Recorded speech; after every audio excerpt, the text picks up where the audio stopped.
Assalamualaikum warahmatullahi wabarakatuh. Mohon izin memperkenalkan diri. Saya Khairon Pacigrombarian, Taruna Madya Politeknik Usaha Perikanan, Prodi Teknologi Pengelolaan Sumber Daya Perairan, kelas B dengan NRP 5620511324. Ikan Napoleon atau biasa disebut Seilinus udulatus adalah jenis ikan teleos dari kelas Labrid yang mempunyai bentuk unik tersendiri dan bertubuh besar di antara jenis-jenis yang termasuk dalam kelas tersebut. Klasifikasi.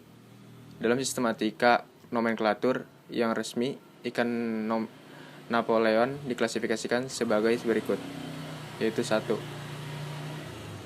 Filum Chordata, kelas Osteichthyes, ordo Perciformes, famili Labrid, genus Seilinus, spesies Seilinus undulatus, rupel 1835. Ikan Napoleon terkenal di banyak negara karena sebarannya yang cukup luas, dan karena itu memiliki banyak nama, baik nama lokal, nama umum, dan nama dagang.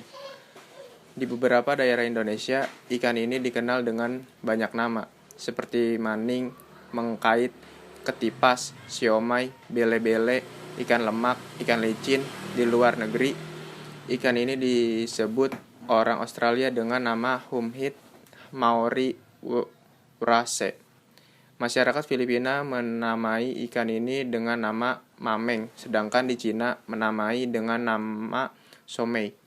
Masyarakat di Kepulauan Natuna dan sekitarnya menamai dengan ikan mengkait atau ketipas. Di perairan Kepulauan Seribu, Jakarta, dan Sulawesi, ikan ini dinamai ikan maming. Di wilayah Bangka dan Belitung, ikan ini diberi nama siomay, dan di Kepulauan Derawan dikenal dengan nama lokal bele-bele. Di Kepulauan Karimun Jawa dinamai ikan lemak. Di Nunukan dan Tawai dinamai ikan licin. 6 fakta ikan Napoleon. 1. Salah satu ikan karang tersebut terbesar di dunia karena ikan ini bisa tumbuh hingga sepanjang 2 meter dan berbobot mencapai 180 kg. 2. Memiliki benjolan di dahi dan bibir tebal. Benjolan tersebut diduga menjadi daya tarik untuk lawan jenis. Menurut lawan Chritterfijk, benjolan ini menjadi tanda bagi betina kalau penjantan memiliki tubuh yang sehat. Sementara betina sendiri berukuran lebih kecil dengan panjang jaring mencapai 1 meter. Kedua jenis kelamin sama-sama punya bibir besar dan tebal. 3. Bisa ganti jenis kelamin karena ikan Napoleon termasuk hermafrodit atau lebih tepatnya protogini hermafrodit. Betina dapat berubah menjadi penjantan dan para betina akan berganti jenis kelamin menjadi jantan pada usia 9 tahun. 4. Bisa makan ikan beracun seperti seaver, sejenis seafood laut, boxfish, dan bintang laut. 5. Memiliki umur yang panjang, mereka bisa hidup hingga lebih dari 50 tahun. 6. Spesies langka yang perlu perlindungan. Spesies ikan Napoleon didaftarkan dalam kategori endangered atau genting oleh USDA. Tren populasi terus mereka mengalami penurunan. Survei atau monitoring kelimpahan ikan Napoleon penting dilakukan untuk menyediakan data dan informasi potensi sumber daya pada suatu wilayah, yang selanjutnya menjadi dasar bagi otoritas keilmuan dan otoritas pengelola untuk memberikan rekomendasi dan menetapkan kuota penangkapan tahunan. Teknik pemantauan untuk jenis tunggal biota laut memiliki sebaran geografis yang luas tetapi langka secara spesial seperti ikan Napoleon. Diperlukan dalam hal menjadi akurasi, efektivitas, efisien, dan tentu saja biaya murah. Prosedur standar underwater visual census bagi jenis biota langka telah dikembangkan untuk memantau ukuran populasi ikan Napoleon. Di Indonesia sendiri, ikan Napoleon memiliki status perlindungan secara terbatas berdasarkan keputusan Menteri Kelautan dan Perikanan nomor 37 Kepmen KP 2013 tentang penetapan status perlindungan ikan Napoleon. Berdasarkan keputusan tersebut, ikan boleh ditangkap adalah ikan berukuran kurang dari 10 gram dan berukuran 1000 sampai 300 gram. Sedangkan pada 2014 melalui COP 13 CITES yang digelar di Bangkok, Thailand pada 2 sampai 14 Oktober 2014, negara-negara anggota CITES sepakat untuk memasukkan ikan Napoleon dalam daftar Appendix 2 CITES, dan selanjutnya pemanfaatan ikan ini harus sesuai dengan ketentuan CITES. Survei ke populasi ikan Napoleon di dalam dengan teknik sensus visual sebagai metode yang terpilih adalah lebih bertumpu pada kemampuan pencacah atau observer pada pengenalan subjek ikan. Secara langsung pada habitatnya, ikan Napoleon sudah dideskripsikan dan diberi nama Seilinus udulatus. Ciri-cirinya mengangkut bentuk tubuh, sirip corak, sisik, dan warnanya jelas secara visual dan dapat dibedakan dengan jenis ikan karang lain.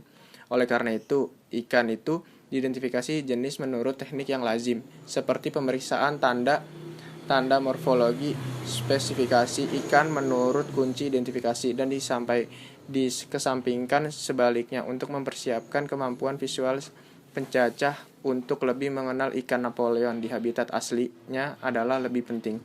Peralatan yang dibutuhkan untuk melakukan survei populasi ikan Napoleon diantaranya adalah peralatan selam dasar dan atau peralatan scuba, yang kedua kompresor, yang ketiga peralatan tulis tahan air, yang keempat GPS untuk menentukan posisi geografis, yang kelima jam tangan waterproof, yang keenam underwater video, yang ketujuh rubber boot.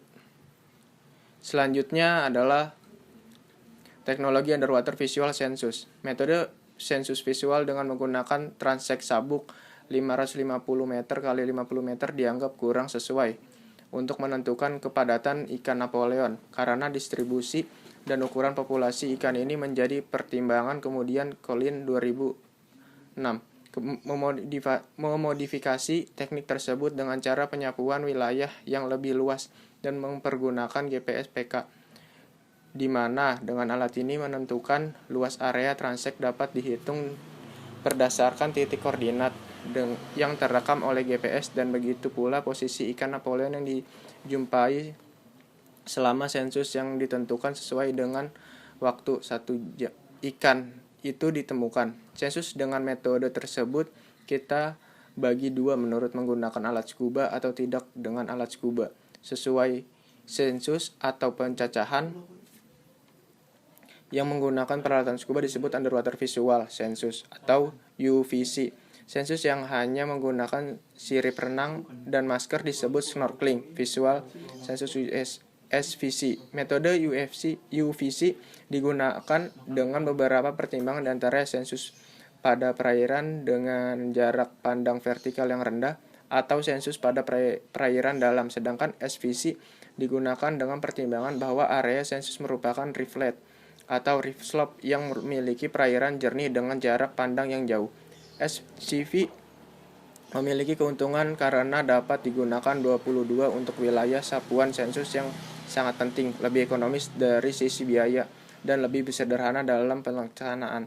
Dengan menggunakan GPS dan data recordnya dikerjakan dengan menggunakan Microsoft Excel, maka usaha untuk menghitung luas area sensus dan jumlah ikan menjadi lebih mudah, yaitu dengan jalan perhitungan kumulatif, di mana baris terakhir dari sel Microsoft Excel merupakan nilai-nilai perhitungan dan yang diinginkan, misal jumlah total area sensus, jumlah total ikan, dan kepadatan ikan per luas area sensus atau per total area sensus. Oleh karena itu, peran serta stakeholders di daerah-daerah sangat diharapkan untuk bergerak bersama secara massal dalam pemantauan ikan-ikan rawan punah. Seperti Napoleon, adapun target dalam pengelolaan ikan rawan punah adalah terciptanya gerakan nasional yang bangkit dari kesadaran dan partisipasi untuk menyelamatkan ikan Napoleon.